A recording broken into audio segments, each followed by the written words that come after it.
Her husband's card and comic book collection, something he's guarded since they met, is worth $2.5 million. He's been collecting for over 25 years, a passion he inherited from his late father, and he still holds on to some of his dad's collection. When she brought up selling it, thinking of all the ways they could improve their family's life, he refused, saying the collection isn't about money, but more so about emotional value. To him, it's a legacy he plans to pass down to their children.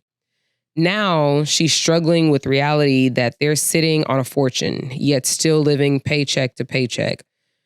Should she accept his emotional attachment, or does he owe it to their family to cash in? What would you guys do? Is he being unreasonable, or should sentimental value come before financial security?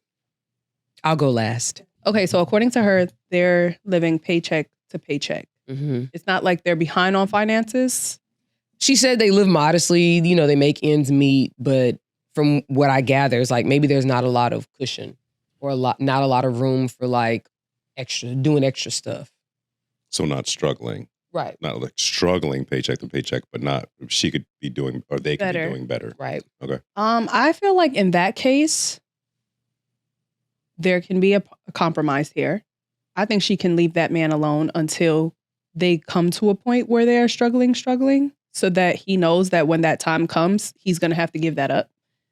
But for right now, she could leave him alone with his sentimental value.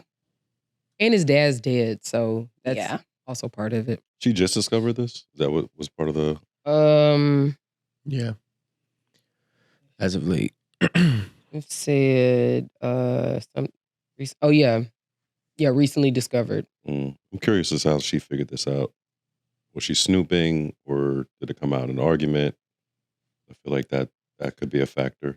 What I'm thinking is that she probably knew that he collected, because it's hard to like collect that much stuff, like amass that much about stuff. it. Somebody. She probably just came across the value of it. Yeah, that's what I'm thinking. I'm thinking she just found out how much it's worth.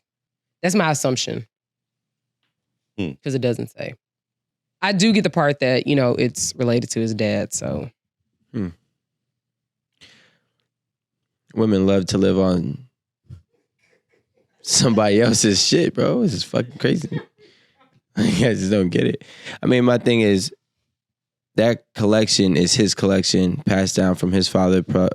Also, in addition to whatever he's been able to acquire, although they're not struggling, they could live better. They could be thriving.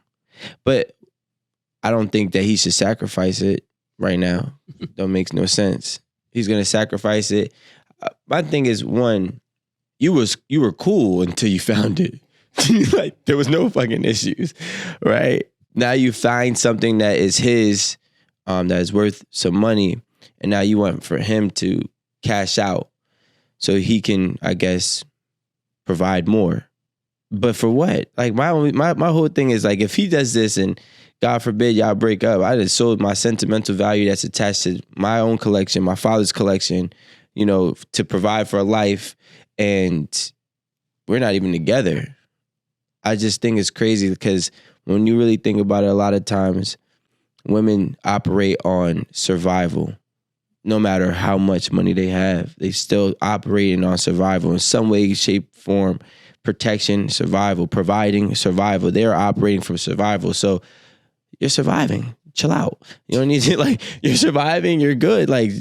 You can be better, but to be honest, I believe if you don't have the money, it's because you don't know what to do with the money yet. You're gonna sell it and then what? Burn through it? Y'all never even had the money. So, I just don't understand why we have to go to that now. If you're about to lose your house, you're struggling, your car's getting repossessed, now it's time for a compromise. But right now, work a little bit harder, figure some shit out, and stay out that man's collection. That's my opinion. Also, what about if he wanted to continue the tradition with his kids?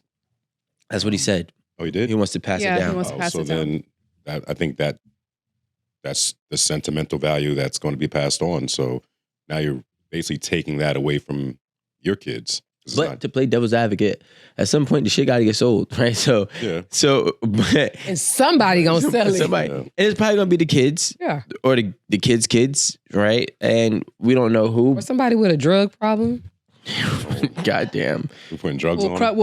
Cross that saying. line if we get there. Somebody with a drug problem, a gambling problem, a debtor problem, something. I think that's tough now that if she says something to him. Did she say something to him already? Y'all better Y'all say say something to him. Put y'all listening ears on. It said when she brought up selling it. Oh, so she did. He's been collecting for over 25 years. Blah blah blah. So she did bring up selling it. So now that's in the back of his mind forever now. Like now And hers, yeah. Yeah, that's a fight. It's over. That's a fight that you're never gonna win. So here's my take. They've only been married 5 years. This is something that he inherited prior to marriage. So these are, I would imagine the majority of it was a premarital asset. So in no way is he obligated to like split it or do, whatever. However, I would be interested to know how much money he spent since they've been together acquiring these comic books and cards or whatever. So that would actually be my first question. Like, how much of our disposable income, which clearly isn't that much, that you've been spending on these little books and cards and shit, like you a 12-year-old. And to be honest, I don't think he's under any obligation to sell it at this point, regardless of sentimental value, which I understand. But I know how it feels for them bills to be on your head. Like, you ever see somebody that got like a good spades hand? They just drop them hoes like this. Like, that's how the bills be on you. So I get where she's coming from, but it would really be up to him and like having a desire to do more for his family, having a desire for his family to, do more than live paycheck to paycheck. Because at some point, as an adult, you have to make tough decisions to support the family that you've created. You can't be out here telling John that, oh, we can't send you to that math camp because we ain't got it, but you sitting on $2.5 million of comic book, but you don't want to send your son to math camp? Or you don't want to, invest in whatever their future is? I think as his wife, I would have more of an issue with that part. Like if the kids are going without something in some sort of way, versus her just, I think we need that money. It's again, the fact that they're not like struggling, I'm not pressed to side with her. But I think as a man, like real talk, if they were struggling, he gonna sit here and watch his family that he created struggle just so he can hold on to his little cards. I have a problem with that. But he's also he's gonna still pass going it to down. work though. But he's gonna pass it down. It's not like he's sitting on his ass. He's helping make the bills get paid as well. But you struggling. But in her mind, she's struggling. No. I'm saying as a family, they're struggling. I'm just saying that's where I would. Those are her words. He could be fine with it though. No. They're not struggling. What I'm saying, where I would have an issue with, is that if the family is struggling and barely making bills, and you on a payment plan for your electric bill or your gas bill or your water bill or whatever, and we sitting on an asset like that, what's the purpose of having an asset? I'd like to hear from him. Fair enough. But again, I'm saying under the understanding that it's because they're struggling, but they're not. She said it. They're not struggling. So that's what I'm saying. She said they're struggling. Then she said we're not really struggling. No, she didn't say they were struggling. The word wasn't struggling. She just said paycheck to paycheck. Okay, so paycheck, and I'm saying in his mind, he could look at that as like, this is what we're doing, and like this is the plan. We're going with the plan. And ain't nobody said I had another kid. You just had a 1-year-old, so oh yeah, I agree. That was a joint decision. I agree. So they apparently had a plan, and part of the plan was we were going to work until, or I don't know what the plan was, but They probably weren't paycheck to paycheck until the 1-year-old came. Good point. Well, I feel like cards aside, you're gonna have to figure it out anyway. At some point, yeah. Just forget you know about the cards. I don't think there's figuring it out anymore. I think she's put No, well, there needs to be a better income. There needs to be more money if you're worried about, living paycheck to paycheck this bad, then a change needs to happen. I'm saying that's from her side. A change needs to happen. He could be in the middle of the plan right now. Listen, we had this plan and this is what's going on. That's why I haven't sold my cards. I think maybe the compromise is I can sell some of them, but I'm not getting rid of my cards. I don't understand why we're even talking about. They don't know how to make money yet, so I don't. And unless she comes to him with a plan of what they're going to do with the money, if she says, hey, we're going to invest in A, B, and C, then okay, now you have a plan. Now I'll listen to you. But if you're just talking about going to Dubai or something, or taking an extra vacation with stuff that you didn't have any part of, then no, I'm not doing that. Or for cushion. I do have one question.